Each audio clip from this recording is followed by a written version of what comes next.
اللہ لا حول ولا قوة الا باللہ العلی العظیم۔ اعوذ باللہ من الشیطان الرجیم، بسم اللہ الرحمن الرحیم۔ الحمد للہ الملک الحق المبین، والصلاة والسلام علی اشرف الانبیاء والمرسلین، علی عبد المعید والرسول المسدد والمصطفى الامجد والمحمود الاحمد، محبوب الہ العالمین، سیدنا و سید الثقلین جد الحسن والحسین ابی القاسم محمد و آلہ الطیبین الطاہرین المعصومین ولعنۃ اللہ علی القوم الظالمین من یوم ظلمہم الی قیام یوم الدین۔ اما بعد فقد قال اللہ تبارک و تعالی فی کلامہ المجید و فرقانہ الحمید وهو اصدق القائلین وقولہ الحق۔ بسم اللہ الرحمن الرحیم۔ ان اول بیت وضع للناس للذی ببکۃ مبارکا وہدی للعالمین نذیرا۔ ماشاء اللہ، آج ہم جس موضوع پہ گفتگو کرنا چاہتے ہیں وہ موضوع سخن مولا امیر علیہ السلام کی ذات گرامی ہے۔ قرآن مجید فرقان حمید میں اللہ ارشاد فرما رہا ہے، ان اول بیت وضع للناس للذی ببکۃ مبارکا، تحقیق پہلا گھر مکہ مکرمہ میں بنایا گیا ہے جو مبارک گھر ہے، ھدی للعالمین نذیرا، اور وہ گھر عالمین کے لیے ہدایت کا مرکز ہے۔ پہلی بات تو یہ ہے کہ اللہ نے جو کعبہ بنایا ہے وہ ہدایت کا مرکز ہے اور زمین کا بھی مرکز ہے، مگر وہ خود تو لامکاں ہے۔ اس نے یہ مکان جو ہدایت کے لیے بنایا ہے وہ یہ بتا رہا ہے کہ اے زمانے والو، میں نے امت کے اتحاد کے لیے ایک سمت کا تعین کیا ہے تاکہ تم اس میں متحد رہو۔ اور اسی کے متعلق حضور علیہ السلام کا ارشاد گرامی ہے، کیا خوب شباہت ہے علی کی اور کعبہ کی، کہ پاک نبی فرما رہے ہیں، مثل علی کا مثل الکعبہ، علی کی مثال کعبہ جیسی ہے۔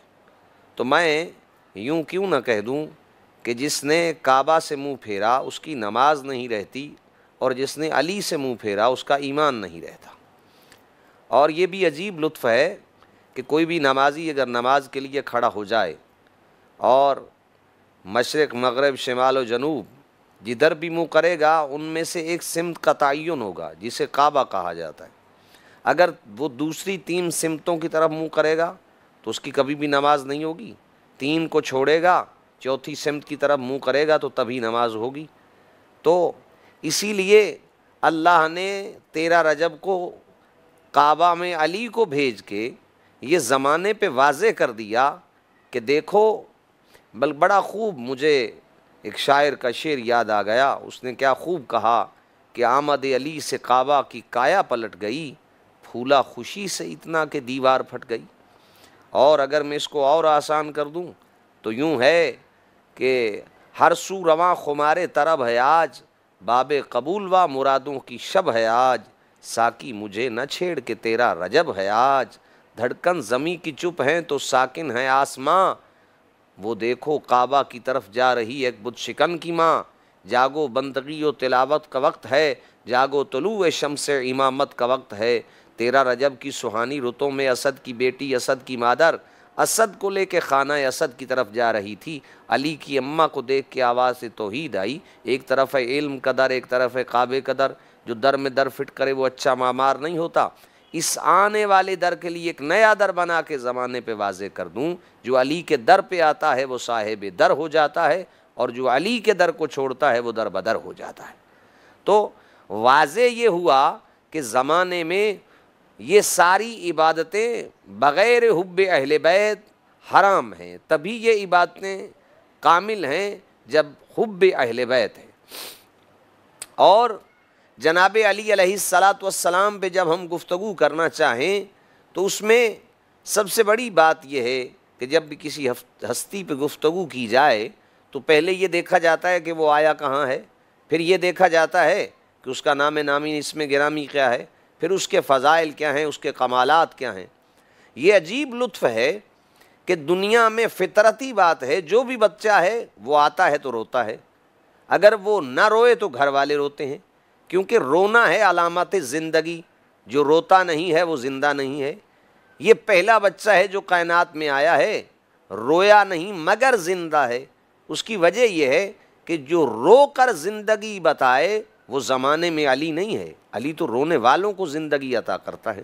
اور جب ہم سرکار مولا امیر کی سخاوت پہ گفتگو کرتے ہیں تو کیا احسن انداز ہیں سخاوت کے کہ اللہ بھی قرآن میں علی کی سخاوت کے قصے بیان فرما رہا ہے کہ انما ولیکم اللہ ورسولہ والذین آمنوا الذین یقیمون الصلاۃ ویؤتون الزکاۃ وہم راکعون۔ ایک صاحب نے لکھا کہ یہ جی علی نے جو انگوٹھی دی یہ تو فعل کثیر ہو گیا، نماز تو باطل ہو گئی۔ میں کہتا ہوں اے بدبخت بقول تیرے، اگر علی کی نماز فعل کثیر سے باطل ہو گئی تو میں اتنا کہتا ہوں جس علی کی باطل نمازوں پہ بقول تیرے آیتیں آتی ہیں اس علی کی کامل نماز کیسی ہوگی؟ اور پھر مولا علی علیہ الصلاۃ والسلام کے حوالے سے جب صحابہ نے نبی سے سوال کیا کہ یا رسول اللہ ہم میں اور علی میں فرق کیا ہے، یہ جو تو اس وقت میرے پاک نبی نے فرمایا کل ہم بتائیں گے کیا فرق ہے۔ اور عجیب لطف ہے کہ جب دوسرے دن رن پڑا اور علی میدان جنگ میں پہنچے تو قاتل نے فوراً علی سے سوال کیا یا علی سنا ہے آپ سخی بڑے ہیں، کہا اس میں شک ہی نہیں ہے، کہا یہ اپنی تلوار مجھے دے دو، تو مولا نے اپنی تلوار دے دی۔ تو قاتل نے کہا اب آپ کی تلوار تو میرے پاس ہے، اب کیا کرو گے؟ علی مسکرا کے کہتے ہیں تلوار تیرے پاس ہے، میری جان تو تیرے پاس نہیں ہے۔ اور پھر کیا قاتل پہ روب پڑا کہ بغیر کسی جنگ کے اس نے کہا جس اسلام میں ایسے سخی ہوں اس کا کلمہ پڑھ لینا چاہیے۔ فوراً اس نے کلمہ پڑھا۔ اب جو کچھ دیر پہلے کافر تھا مسلمان ہو گیا، جو کچھ دیر پہلے دشمن تھا اب دوست ہو گیا۔ علی نے اس کا بازو تھاما اور لے کے آقا کی بارگاہ میں چل پڑے۔ حضور مسکرا کے فرماتے ہیں صحابہ تم پوچھتے ہو ہم میں اور علی میں فرق کیا ہے، آؤ میں تمہیں بتاتا ہوں کہ تم کافر مارتے ہو، علی کفر مار کے آ رہا ہے۔ تو میرے محترم مکرم ناظرین گرامی قدر، اتنا ہی ہدیہ کیے دیتا ہوں کہ علی علیہ الصلاۃ والسلام کی جب ہم عدالت پہ نظر دوڑاتے ہیں تو زمانے میں جتنے بھی بادشاہ گزرے ہیں لوگ ان کے دشمن اس لیے بنے کہ وہ ظلم کرتے تھے، اور علی کے لوگ اس لیے دشمن بنے کہ علی عدل کرتے تھے۔ اب امام عادل سرکار مولا علی کی ذات ہے۔ اور میں اگر ایک جملہ اور کہوں گا تو زیادہ لطف آئے گا کہ دیکھیے دنیا میں ہم جتنے لوگ ہیں ہم عابد ہیں، لیکن علی اس ہستی کا نام ہے جن کے متعلق حضور فرما رہے ہیں النظر الی وجہ علی عبادہ، علی کا چہرہ دیکھنا عبادت ہے۔ تو علی ایک وقت میں عابد بھی ہیں اور عبادت بھی ہیں۔ اور پھر میں اور کیا بات کروں، اتنا ہی عرض کیے دیتا ہوں کہ آقا فرماتے ہیں کہ ضربت علی فی یوم الخندق افضل من عبادت الثقلین، علی کی ایک ضربت ثقلین کی عبادتوں سے بہتر ہے۔ خود ہی بتائیے کہ اب ضرب پہ کتنا وقت لگتا ہے، ضرب یضرب ضربا فهو ضارب وضرب یضرب الضرب فذاک مضروب، 1 سیکنڈ 60 سیکنڈ ہوں تو 1 منٹ، 60 منٹ ہوں تو 1 گھنٹہ، 12 گھنٹے ہوں تو 1 دن، اور 7 دن ہوں تو 1 ہفتہ، 4 ہفتے ہوں تو 1 مہینہ، 12 مہینے ہوں تو 1 سال۔ جس علی کا 1 سیکنڈ ثقلین سے افضل ہو اس علی کے 63 سال کی زندگی کی عبادت کیسی ہوگی؟ جس علی کا 6 نمبر کا جہاد کا 1 سیکنڈ ثقلین سے بہتر ہو اس علی کی نماز کیسی، اس علی کا روزہ کیسا، اس علی کی حج کیسی۔ اور پھر علی ممبر پہ بیٹھ کے اپنے فضائل بیان کر رہے ہیں کہ مجھ علی میں 70 فضیلتیں ایسی ہیں جو کائنات میں کسی کی نہیں، جو صرف میرے لیے مختص ہیں اور میرے ساتھ خاص ہیں۔ مجھ علی کی پہلی فضیلت یہ ہے کہ میں علی نے زندگی بھر کبھی شرک نہیں کیا۔ مجھ علی کی دوسری فضیلت یہ ہے، علی مولا فرما رہے ہیں میری اگلی فضیلت یہ ہے کہ میں وہ ہوں جس کا جھولا مصطفیٰ نے جھلایا ہے۔ پھر علی فرما رہے ہیں میں وہ علی ہوں کہ جس کی گھٹی نبی کا لعاب دہان بنا ہے۔ تو ہم سرکار مولا علی کی فضائل کے حوالے سے گفتگو کر رہے تھے۔ ناظرین، مولا علی کے جو فضائل ہیں وہ تو شمار ہی نہیں ہو سکتے۔ کیا خوب پاک نبی علیہ الصلاۃ والسلام کو دو اگر فضائل کی ہم بات کریں تو کچھ وہ فضیلتیں علی کی ہیں جو اللہ نے قرآن میں بیان کی، اور کچھ وہ فضیلتیں ہیں جو مولا علی کی حضور علیہ الصلاۃ والسلام کی احادیث سے ملتی ہیں۔ اور پھر میں عرض کر رہا تھا کہ اس سے مولا علی کی خاص فضیلت کہ علی وہ ہیں جو زمانے میں بطول کے شوہر ہیں، علی وہ ہیں جو حسنین کے بابا ہیں، علی وہ ہیں جو اللہ کے گھر میں آئے ہیں۔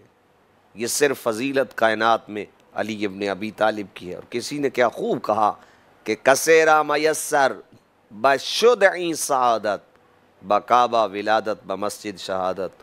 کائنات میں یہ شرف فقط مولا علی کا ہے کہ آئے بھی اللہ کے گھر میں ہیں اور گئے بھی اللہ کے گھر سے ہیں۔ اور یہ عجیب لطف ہے کہ زمانے بھر کو درس دیا ہے اس گھر نے، بتایا ہے اس گھر نے کہ اے زمانے والو، اگر تم دیندار بننا چاہتے ہو، صاحب ایمان بننا چاہتے ہو تو اس در پہ آ جاؤ۔ اور پھر یقین جانیے صاحبان معرفت اس بات کو سنیں گے تو لطف آئے گا کہ مولا علی علیہ الصلاۃ والسلام کی ذات گرامی وہ ذات گرامی ہے کہ جنہوں نے زمانے میں جو کچھ بھی کیا ہے وہ صرف اللہ کی رضا کے لیے کیا ہے اور کچھ نہیں کیا۔